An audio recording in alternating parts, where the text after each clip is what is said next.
Hello বন্ধুরা, right medicine চ্যানেলে আপনাদের স্বাগতম। বন্ধুরা, আজকে আমি আলোচনা করব অ্যাগ্লোজাইম সিরাপ সম্পর্কে। এই সিরাপটি কখন, কিভাবে এবং কতটুকু পরিমাণে খাবেন, পাশাপাশি এই ঔষধ খাওয়ার পর কী কী পার্শ্ব প্রতিক্রিয়া দেখা দিতে পারে তা সঠিক জানার জন্য এই ভিডিওটি শেষ পর্যন্ত দেখুন। বন্ধুরা, আপনি যদি আমাদের এই রাইট মেডিসিন চ্যানেলটি সাবস্ক্রাইব করে না থাকেন তাহলে সাবস্ক্রাইব করে নিন। এই অ্যাগ্লোজাইম সিরাপটি তৈরি করে থাকেন অ্যাগ্লোমেড লিমিটেড কোম্পানি। এটির মধ্যে আছে ডায়াস্টেস অ্যান্ড পেপসিন। এটি 200 ml ফাইলে পাওয়া যায়, যার দাম মাত্র 140 টাকা। এই অ্যাগ্লোজাইম সিরাপটি ডাক্তাররা দিয়ে থাকেন হজমের সমস্যা দূর করার জন্য। যে সমস্ত বন্ধুদের ঠিকমতো হজম হয় না, কিছু খেলে পেট ভার হয়ে থাকে এবং পেটে অতিরিক্ত গ্যাস হয়, তাদেরকে ডাক্তারবাবুরা এই সিরাপটি দিয়ে থাকেন তাদের গ্যাস ও হজমের সমস্যা দূর করার জন্য।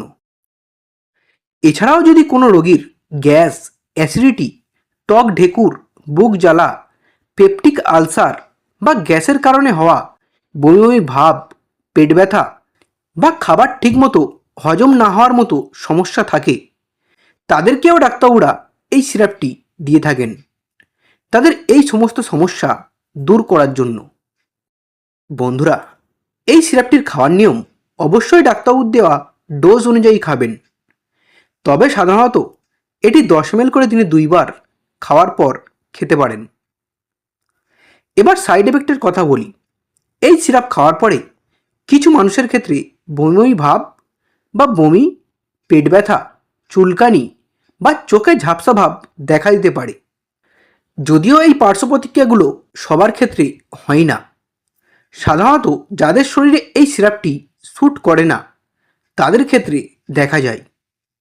যদি এরকম কোনো পার্শ্ব প্রতিক্রিয়া বা অন্য কোনো অস্বাভাবিক উপসর্গ দেখা দেয়, তাহলে সঙ্গে সঙ্গে এই সিরাপটি খাওয়া বন্ধ করুন এবং আপনি আপনার ডাক্তারের পরামর্শ নিন। আরও একটি গুরুত্বপূর্ণ বিষয় হলো, এই সিরাপটি খাওয়ার আগে বোতলটি ভালোভাবে ঝাঁকিয়ে নেবেন যাতে ভিতরের উপাদানগুলো ভালোভাবে মিশে যায়। বন্ধুরা, ভিডিওটি ভালো লাগলে একটি লাইক করবেন। পরের ভিডিওটি কোন মেডিসিনে দেখতে চান তা কমেন্ট করবেন। এরকম আরও মেডিসিন সম্পর্কে ভিডিও দেখার জন্য এখনই চ্যানেলটিকে সাবস্ক্রাইব করবেন। ভিডিওটি শেষ পর্যন্ত দেখার জন্য আপনাকে অসংখ্য ধন্যবাদ।